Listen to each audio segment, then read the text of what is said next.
तो बच्चों आज की क्लास में हम लोग यूनिट नंबर 1 इलेक्ट्रोस्टैटिक्स का एक बहुत इंपॉर्टेंट चैप्टर जो है इलेक्ट्रिक पोटेंशियल, उसका एक सबसे ज्यादा इंपॉर्टेंट पार्ट या टॉपिक इक्विपोटेंशियल सरफेस को डिस्कस करने जा रहे हैं। Today we are going to deal with a very very important topic that is equipotential surface. लेकिन बच्चों जैसा कि इसका नाम है इक्विपोटेंशियल सरफेस, इसके नाम से ही इसका मतलब बिल्कुल स्पष्ट हो जाता है। देखिए इक्वी पोटेंशियल सरफेस का मतलब हुआ इक्वल पोटेंशियल वाला सरफेस। एक ऐसा सरफेस जिस पर आने वाले हर पॉइंट पर इलेक्ट्रिक पोटेंशियल सेम हो, बराबर हो, उसे कहते हैं इक्वी पोटेंशियल सरफेस। मतलब इक्वी पोटेंशियल सरफेस को परिभाषित करना, इक्वी पोटेंशियल सरफेस को डिफाइन करना बहुत ही आसान काम है। आपको केवल इसका मतलब समझ लेना है और आप आसानी से इसे डिफाइन कर देंगे। तो इक्वल पोटेंशियल वाला सरफेस ही कहलाता है equipotential surface. A surface at which electric potential is same everywhere is called an equipotential surface. इसकी डेफिनेशन क्या है बच्चों? A surface at which electric potential is same everywhere is called an equipotential surface. एक ऐसा surface जिसके हर point पर electric potential बराबर हो, सेम हो, उसे ही बोला जाता है इक्विपोटेंशियल सरफेस। अब देखिए एक बहुत ही आसान सा एग्जांपल ले लेते हैं। बच्चों आप देख सकते हैं एक पॉइंट चार्ज Q यहां रख दिया गया है।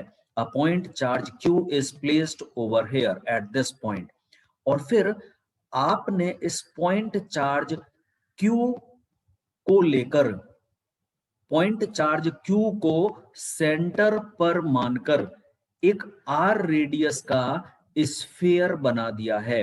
A sphere is drawn with radius R and charge Q kept at the centre. अब बच्चों ये जो स्फीयर तैयार हुआ है, ये जो गोला आप देख रहे हो, स्फेरिकल सरफेस जो तैयार हुआ है, अब इस सरफेस पर, जो स्फीयर का सरफेस है, स्फीयर के सरफेस पर आप काफी सारे पॉइंट्स ले लो। ठीक है, आपने स्फीयर के सरफेस पर काफी सारे पॉइंट्स ले लिए। लेट इट बी, देखिए आपने स्फीयर के सरफेस पर एक पॉइंट लिया P1, let it be P1, ये पॉइंट है P2। इसी तरह से काफी सारे पॉइंट्स आपने इस स्फीयर के सरफेस पर ले लिए। ठीक है, अब जो ये सारे पॉइंट्स आपने लिए हैं, कितने सारे पॉइंट्स देखिए आपने इस स्फीयर पर मान लिए, कुल मिलाकर 10 पॉइंट्स मैंने इस सरफेस पर ले लिए P1 से लेकर P10 तक। अब देखिए अगर मैं आपसे पूछूं बेटा, बेटा ये बताओ कि point P1, point P2, P3, P4, ये जितने भी पॉइंट्स मैंने स्फीयर के सरफेस पर लिए हैं, इन सभी पॉइंट्स की चार्ज Q से डिस्टेंस कितनी है? तो आप सभी का एक कॉमन आंसर होगा, sir all these points from P1 to P10 are at the same distance R from the centre या from the charge Q। Charge Q से ये सभी बिंदु, ये सभी पॉइंट्स बराबर दूरी पर हैं, क्योंकि ये सारे पॉइंट्स जो हमने लिए हैं ये स्फीयर के सरफेस पर ही तो लिए गए हैं, और स्फीयर की radius R is same for every point.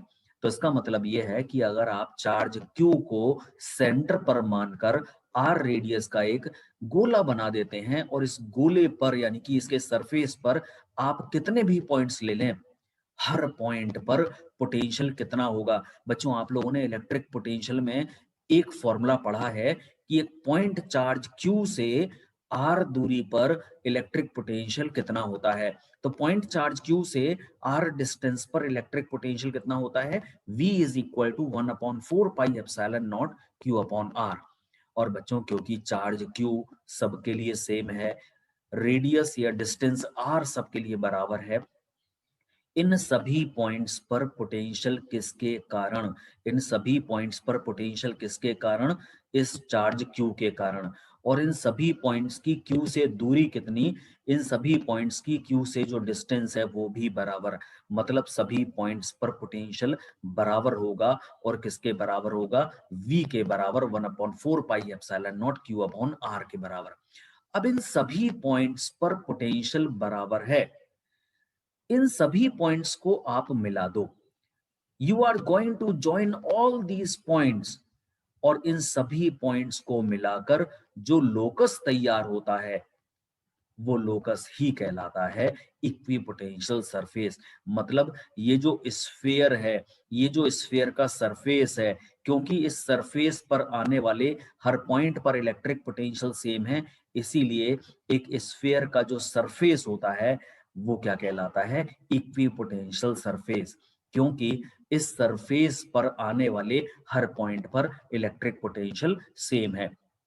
तो बच्चों देखिए, इक्विपोटेंशियल सरफेस की डेफिनेशन को समझना बहुत जरूरी है, क्योंकि आप अगर इक्विपोटेंशियल सरफेस की डेफिनेशन को समझ लेते हैं तो इसकी जो प्रॉपर्टीज हैं, इसकी जो विशेषताएं हैं, वो आपको आसानी से समझ में आ जाएंगी।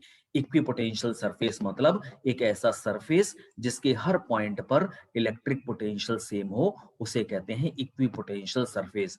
तो बच्चों अब आगे बढ़ते हैं और बात करते हैं इक्विपोटेंशियल सरफेस की विशेषताओं की। Main features of equipotential surface और प्रॉपर्टीज ऑफ इक्विपोटेंशियल सरफेस। देखिए बच्चों, इक्विपोटेंशियल सरफेस का सबसे पहला गुण या इक्विपोटेंशियल सरफेस की सबसे पहली प्रॉपर्टी कौन सी है? सबसे पहली प्रॉपर्टी ये कहती है कि no work is done to move a charge over an equipotential surface. बच्चों अगर आप इक्विपोटेंशियल सरफेस पर चार्ज को एक पॉइंट से दूसरे पॉइंट ले जाते हैं तो आपको कोई भी काम नहीं करना पड़ेगा। मान लीजिए कि आपके पास ये सरफेस है, देखिए आपने एक सरफेस ले लिया। बच्चों इस सरफेस पर जितने भी पॉइंट्स हैं, इस सरफेस पर आने वाले जितने भी पॉइंट्स हैं, हर एक पॉइंट पर इलेक्ट्रिक पोटेंशियल सेम होगा, क्योंकि ये सरफेस क्या है, इक्विपोटेंशियल सरफेस। और मैंने इस इक्विपोटेंशियल सरफेस पर एक पॉइंट ले लिया है ए और दूसरा पॉइंट ले लिया है बी। अब मेरे पास एक टेस्ट चार्ज क्यू नॉट है और मैं इस टेस्ट चार्ज क्यू नॉट को ए से बी ले जाना चाहता हूं। तो हम लोगों ने पहले इसी टॉपिक में इलेक्ट्रिक पोटेंशियल में एक फॉर्मूला पढ़ा हुआ है कि work done to move charge Q naught from A to B, Q naught को ए से बी ले जाने के लिए हमें कितना काम करना पड़ेगा। तो बच्चों उसका फॉर्मूला क्या होता है, चार्ज को एक पॉइंट से दूसरे पॉइंट पर ले जाना है तो work is equal to charge into potential difference. कौन सा चार्ज है जिसे हम मूव करा रहे हैं, क्यू नॉट, और क्यू नॉट को ए से बी ले जा रहे हैं, मतलब पोटेंशियल डिफरेंस क्या होगा, V B minus V A. लेकिन बच्चों पॉइंट ए, पॉइंट बी, ये दोनों points they are coming over an equipotential surface. ये दोनों पॉइंट्स इक्विपोटेंशियल सरफेस पर ही तो आते हैं। इसका मतलब पॉइंट ए पर और पॉइंट बी पर इलेक्ट्रिक पोटेंशियल बराबर होगा, सेम होगा। तो आपको क्या करना है बस कि वी ए और वी बी इनको हटाकर इनकी जगह पर V रख देना है। तो आपको क्या मिलने वाला है, W is equal to Q naught into V minus V and that will come out to be zero. मतलब देखिए कितनी आसानी से ये साबित हो गया कि इक्विपोटेंशियल सरफेस पर रहकर अगर आप चार्ज को एक पॉइंट से दूसरे पॉइंट मूव कराते हैं तो ऐसा करने के लिए हमें कोई भी काम नहीं करना पड़ेगा। मतलब no work is done to move a charge over an equipotential surface. बच्चों ये जो पहली वाली प्रॉपर्टी है आपको समझ में अच्छी तरह से आ गई होगी। अब जल्दी से दूसरी वाली जो प्रॉपर्टी है उसकी तरफ बढ़ते हैं। बच्चों मैं आपको बता दूं, ये जो इक्विपोटेंशियल सरफेस की प्रॉपर्टीज को हम डील कर रहे हैं, इक्विपोटेंशियल सरफेस के फीचर्स को डील कर रहे हैं, ये केवल प्रॉपर्टीज ऑफ इक्विपोटेंशियल सरफेस नहीं है। इक्विपोटेंशियल सरफेस अपने आप में एक बहुत बड़ा टॉपिक है। ये सारी प्रॉपर्टीज जो है ना, इन सभी प्रॉपर्टीज के आगे केवल एक शब्द लगा दो तो ये एक बहुत इंपॉर्टेंट क्वेश्चन बन जाएगा, why. If I say no work is done to move a charge over an equipotential surface, why? This will become a very important question of mark 1. इसी तरह से बच्चों दूसरी प्रॉपर्टी क्या है, electric field is always at right angles to the electric field. Electric field is always at right angles to the equipotential surface. हमें ये साबित करना है बच्चों कि जो इलेक्ट्रिक फील्ड होता है ना और जो इक्विपोटेंशियल सरफेस होता है, इक्विपोटेंशियल सरफेस के हमेशा परपेंडिकुलर होता है इलेक्ट्रिक फील्ड। मतलब इलेक्ट्रिक फील्ड और इक्विपोटेंशियल सरफेस एक दूसरे के परपेंडिकुलर होते हैं। हमें यह साबित करके दिखाना है। कैसे प्रूव करेंगे इसे? तो चलिए देखते हैं इसका क्या कारण है, कैसे बता सकते हैं, समझा सकते हैं कि electric field is always at right angles to the equipotential surface. बच्चों हम लोगों ने एक इक्विपोटेंशियल सरफेस एक बार फिर से ले लिया। This is an equipotential surface. इस इक्विपोटेंशियल सरफेस पर आने वाले हर पॉइंट पर इलेक्ट्रिक पोटेंशियल सेम है। मतलब पॉइंट ए और point B, these are the 2 points which lie over an equipotential surface। तो पॉइंट ए पर जितना पोटेंशियल होगा उतना ही पॉइंट बी पर भी होगा। मैंने पॉइंट ए और पॉइंट बी को मिला दिया। ए और बी को मिलाने वाला ये जो लाइन सेगमेंट है ए बी, बच्चों इस लाइन सेगमेंट की लेंथ कितनी है? डीएल।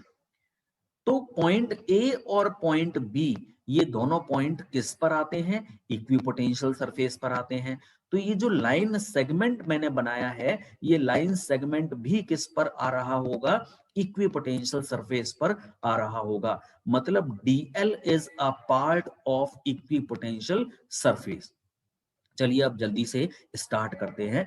हमें पता करना है क्यू नॉट को ए से बी ले जाने में कितना काम करना पड़ा। देखिए charge Q naught, test charge Q naught आपके पास है, इसको ए से बी ले जाना है। तो क्यू नॉट को ए से बी मूव कराने के लिए कितना वर्क करना पड़ेगा? बच्चों वर्क का एक फॉर्मूला आप लोगों ने क्लास 11th में पढ़ा था, न्यूटन्स लॉज ऑफ मोशन में। उसके आगे वर्क एनर्जी पावर एक चैप्टर होता है। W is equal to F dot S. यहां एफ डॉट एस डिस्प्लेसमेंट क्या है? ए से बी चार्ज को ले गए हैं, तो डिस्प्लेसमेंट इज डीएल। तो this is F dot DL. लेकिन बच्चों चार्ज जब मूव करता है ए से बी, तो आपको मालूम है कि अगर इलेक्ट्रिक फील्ड है तो इलेक्ट्रिक फील्ड चार्ज पर कितनी फोर्स लगाएगा? इलेक्ट्रिक फील्ड के द्वारा चार्ज पर लगने वाली फोर्स होती है एफ बराबर ई क्यू। हमने यहाँ ई क्यू की जगह क्यू ई लिख दिया है क्योंकि टेस्ट चार्ज क्यू नॉट है, तो this is Q naught E. तो एफ के स्थान पर लिखा Q naught E dot dl. तो W is equal to Q naught into E dot dl. अब क्योंकि आप लोगों को पहले ही पता चल चुका है कि इक्विपोटेंशियल सरफेस पर चार्ज को एक पॉइंट से दूसरे पॉइंट तक ले जाने में जो वर्क करना पड़ता है वो कितना होता है बेटा? जीरो। तो as work done is zero over an equipotential surface, तो W तो जीरो होता है। तो यहां से W जीरो होता है, तो मतलब Q naught into E dot dl will come out to be zero. E dot dl is zero और ई डॉट डीएल बराबर जीरो। तो बच्चों इसका मतलब क्या है? वेक्टर्स में आपने पढ़ा है ए डॉट बी बराबर जीरो, मतलब ए बी कॉस थीटा बराबर जीरो। तो यहां से ई डॉट डीएल बराबर जीरो को आपने क्या लिखा? EDL cos theta is equal to zero. मतलब कॉस थीटा बराबर जीरो, और cos theta is equal to zero मतलब theta is equal to 90 degree. तो theta is equal to 90 degree का मतलब क्या हुआ? ये जो थीटा एंगल है बच्चों किस किस के बीच में है? ई और डीएल के बीच में। इसका मतलब E is perpendicular to dl. And as we have told you earlier, जैसा कि आपको पहले बताया जा चुका है कि dl is a part of the equipotential surface. Dl is the line segment which is drawn over an equipotential surface. तो अगर डीएल इक्विपोटेंशियल सरफेस का ही पार्ट है, तो इसका मतलब electric field is perpendicular to equipotential surface. और यही तो हमें प्रूव करना था कि electric field is always at right angles to equipotential surface. तो बच्चों ये साबित हो जाता है कि electric field is always perpendicular to the equipotential surface. अब बात करते हैं इक्विपोटेंशियल सरफेस का जो तीसरा गुण है, मतलब तीसरी विशेषता है। तो बच्चों इक्विपोटेंशियल सरफेस की जो तीसरी प्रॉपर्टी है वो क्या है? Two equipotential surface, two equipotential surface cannot intersect each other. बच्चों दो इक्विपोटेंशियल सरफेस कभी भी आपस में टकरा नहीं सकते, कभी भी आपस में इंटरसेक्ट नहीं कर सकते। ऐसा क्यों? चलिए जल्दी से समझते हैं। देखिए मैंने यहाँ दो इक्विपोटेंशियल सरफेस बना रखे हैं। बच्चों आप देख सकते हैं एक बड़ा इक्विपोटेंशियल सरफेस है मेरे पास और इस सरफेस पर आने वाले हर पॉइंट पर, इस सरफेस पर आने वाले हर पॉइंट पर पोटेंशियल कितना है V1 और एक दूसरा इक्विपोटेंशियल सरफेस है जिस पर हर पॉइंट पर पोटेंशियल कितना है V2. तो this is an equipotential surface having electric potential V1 at every point and this is an equipotential surface having electric potential equal to V2 at every point. तो बच्चों आप यहां देखें कि ये जो इक्विपोटेंशियल सरफेस दोनों अगर इंटरसेक्ट कर जाते हैं तो एक तो ये पॉइंट ऑफ इंटरसेक्शन है P1 और एक है पॉइंट ऑफ इंटरसेक्शन P2. लेकिन बच्चों इसके अलावा देखो ये सारे पॉइंट्स जो अंदर आ रहे होंगे, ये सारे पॉइंट्स जो अंदर आ रहे होंगे ये सारे कॉमन है। मतलब ये जो कॉमन एरिया है, इस कॉमन एरिया में हर पॉइंट पर, इस कॉमन एरिया में, इस कॉमन रीजन में हर पॉइंट पर पोटेंशियल V1 भी होगा और V2 भी होगा। तो मतलब सीधी सीधी बात है बच्चों कि अगर दो इक्विपोटेंशियल सरफेस आपस में इंटरसेक्ट कर गए, दो इक्विपोटेंशियल सरफेस आपस में एक दूसरे को टच भी कर गए, तो यदि वो इंटरसेक्ट करेंगे तो फिर एक ही पॉइंट पर इलेक्ट्रिक पोटेंशियल की दो वैल्यूज हो जाएंगी जो कि असंभव है। Because if they intersect then there will be two values of electric potential at a single point which is not possible. मतलब बच्चों देखिए कितना आसानी से हम इसे समझा सकते हैं। अगर कोई हमसे कहता है कि बेटा दो इक्विपोटेंशियल सरफेस आपस में इंटरसेक्ट नहीं कर सकते, ऐसा क्यों? तो आप कहोगे क्योंकि सर अगर ऐसा हुआ, अगर दो इक्विपोटेंशियल सरफेस आपस में इंटरसेक्ट कर जाते हैं तो एक ही पॉइंट पर इलेक्ट्रिक पोटेंशियल की दो दो वैल्यूज हो जाएंगी और एक पॉइंट पर इलेक्ट्रिक पोटेंशियल की केवल एक ही वैल्यू होती है। एक पॉइंट पर इलेक्ट्रिक पोटेंशियल की दो वैल्यूज कभी भी संभव नहीं, मतलब ऐसा हो ही नहीं सकता। चलिए आगे बढ़ते हैं चौथी और आखिरी प्रॉपर्टी। बच्चों इक्विपोटेंशियल सरफेस की ये जो लास्ट प्रॉपर्टी है, equipotential surface helps to distinguish regions of strong and weak electric field.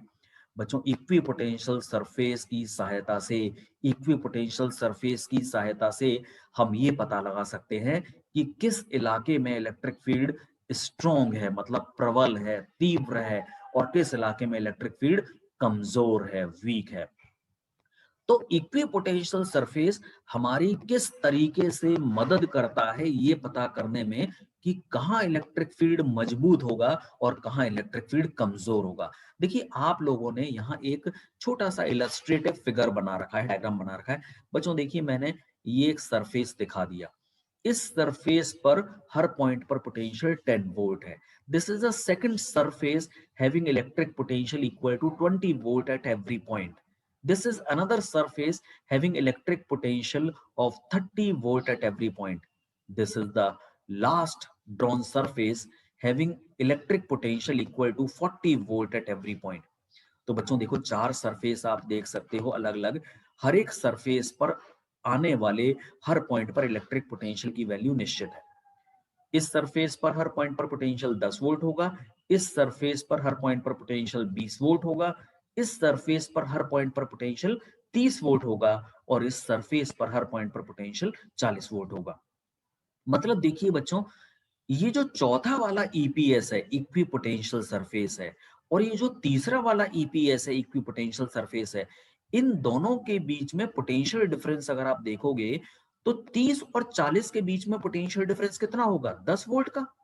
अच्छा ये जो तीसरा वाला इक्विपोटेंशियल सरफेस बनाया है और ये जो दूसरा वाला इक्विपोटेंशियल सरफेस बनाया है, इन दोनों के बीच में पोटेंशियल डिफरेंस कितना है? अगेन 20 वोल्ट और 30 वोल्ट के बीच में डिफरेंस कितना है? Same 10 volt. और ये जो दूसरा वाला इक्विपोटेंशियल सरफेस है और पहला वाला इक्विपोटेंशियल सरफेस है, इन दोनों के बीच वाले इलाके में पोटेंशियल डिफरेंस कितना रहा? 10 से 20 यानी कि 10 वोल्ट अगेन। मतलब दो लगातार आने वाले इक्विपोटेंशियल सरफेस जो हैं उनके बीच में पोटेंशियल डिफरेंस सबके लिए बराबर 10 volt between these two surfaces, 10 volt between these two surfaces and 10 volt between these two surfaces as well. बच्चों देखिए 2-3 पॉइंट यहाँ लिए गए हैं, एक पॉइंट ए, पॉइंट बी और पॉइंट सी। अब आपको देखिए 4 इक्विपोटेंशियल सरफेस बनाकर दे दिए गए हैं और आपको 3 पॉइंट्स यहाँ दिखाए गए हैं। आपको केवल इतना बताना है कि बेटा ये बताइए इन तीनों पॉइंट्स में से कहाँ पर इलेक्ट्रिक फील्ड स्ट्रॉन्ग होगा और कहाँ पर इलेक्ट्रिक फील्ड कम होगा, कमजोर होगा। तो बच्चों देखिए आप लोगों ने इलेक्ट्रिक पोटेंशियल में एक रिलेशन पढ़ा है E is equal to dV/dx। अब क्योंकि यहाँ जो डायग्राम आपके सामने है, इस पूरे एपिसोड में आप देख रहे हो कि दो लगातार आने वाले इक्विपोटेंशियल सरफेस के बीच में पूरे फिगर में पोटेंशियल डिफरेंस तो कांस्टेंट है, तो dV इज कांस्टेंट। तो यहां से E प्रोपोर्शनल 1/dx लिखा जा सकता है। dx क्या है? Distance between two successive equipotential surface. दो लगातार आने वाले इक्विपोटेंशियल सरफेस के बीच की दूरी कितनी है? dx। अब बच्चों देखिए कितना सिंपल हो जाता है समझना कि अगर dx से ज्यादा हुआ तो E कम हो जाएगा, मतलब E वीक हो जाएगा, और अगर dx की वैल्यू कम होती है तो फिर E की वैल्यू ज्यादा होगी या E स्ट्रॉन्ग होगा। और आप यहां देख सकते हैं कि जो पहला वाला और दूसरा वाला इक्विपोटेंशियल सरफेस है, इनके बीच में गैप है सबसे कम, इनके बीच में डिस्टेंस है सबसे कम। और बच्चों जो तीसरा वाला इक्विपोटेंशियल सरफेस है, इनके बीच में डिस्टेंस है सबसे ज्यादा, मतलब इस इलाके में इलेक्ट्रिक फील्ड सबसे कमजोर होगा और इस इलाके में इलेक्ट्रिक फील्ड सबसे मजबूत होगा, मतलब ए पॉइंट पर इलेक्ट्रिक फील्ड स्ट्रॉन्ग और सी पॉइंट पर इलेक्ट्रिक फील्ड वीक। तो यहां से बच्चों देखिए केवल इक्विपोटेंशियल सरफेस यहां बने हुए थे। हमने इक्विपोटेंशियल सरफेस की सहायता से ये बता दिया, ये डिसाइड कर लिया कि किस इलाके में इलेक्ट्रिक फील्ड स्ट्रॉन्ग है और किस इलाके में इलेक्ट्रिक फील्ड वीक है। तो बच्चों कुल मिलाकर देखिए इक्विपोटेंशियल सरफेस की जो 4 प्रॉपर्टीज आपने पढ़ी, सबसे पहली वाली प्रॉपर्टी जो आपने पढ़ी, उस प्रॉपर्टी में क्या बताया गया था? पहली प्रॉपर्टी थी कि no work is done to move a charge over an equipotential surface. Equipotential surface पर चार्ज को एक पॉइंट से दूसरे पॉइंट तक मूव कराने में कोई भी काम नहीं करना पड़ता। दूसरी प्रॉपर्टी जो आपने पढ़ी, that was electric field is always at right angles to the equipotential surface. बच्चों इलेक्ट्रिक फील्ड और इक्विपोटेंशियल सरफेस एक दूसरे के परपेंडिकुलर होते हैं, हमने इसे एक्सप्लेन भी किया। इसके बाद जो तीसरी प्रॉपर्टी थी, that was two equipotential surface cannot intersect each other. दो इक्विपोटेंशियल सरफेस कभी भी इंटरसेक्ट नहीं कर सकते। और बच्चों जो लास्ट प्रॉपर्टी थी, that was equipotential surface helps to distinguish regions of strong and weak electric field. तो बच्चों आज आपने इलेक्ट्रिक पोटेंशियल चैप्टर में इक्विपोटेंशियल सरफेस क्या है और इक्विपोटेंशियल सरफेस के मेन फीचर्स क्या हैं, मेन प्रॉपर्टीज क्या हैं, इसे समझा। होप कि आप सभी को इक्विपोटेंशियल सरफेस के बारे में सब कुछ समझ में आ गया होगा। बच्चों हम लोग नेक्स्ट क्लास में इक्विपोटेंशियल सरफेस को कैसे ड्रॉ किया जाता है, कैसे रिप्रेजेंट किया जाता है, हम रिप्रेजेंटेशन ऑफ इक्विपोटेंशियल सरफेस के बारे में पढ़ेंगे।